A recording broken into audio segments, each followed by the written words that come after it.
All right, these wooden figures will soon be going up in several Brooklyn neighborhoods to remember victims of senseless violence. So they are part of a movement to raise awareness about growing violence in the streets. Lisa Evers explains. This is where a teen was shot and killed less than 2 weeks ago.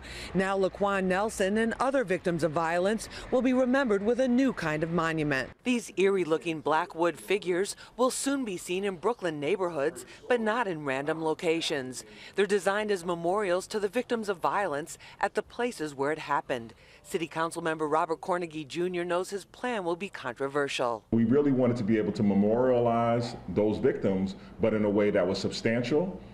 And it was kind of shocking and thought-provoking. Cornegy says the idea came from teens who are too often the victims and perpetrators of violence. He says Home Depot donated the supplies, and the Carpenters Union worked with youth at risk to teach them how to build them. Bed-Stuy is an ideal place for it to happen because while this disproportionate violence is happening, houses are being sold for $1.8 million, $2.1 million. In the same vicinity. 50 of the sidewalk memorials will be set up in his district, which includes Bed-Stuy and Crown Heights, starting in a couple of weeks. They'll begin with the most recent incidents. Residents we spoke with have mixed reactions. To me, it's a bad idea because it seems like an outline.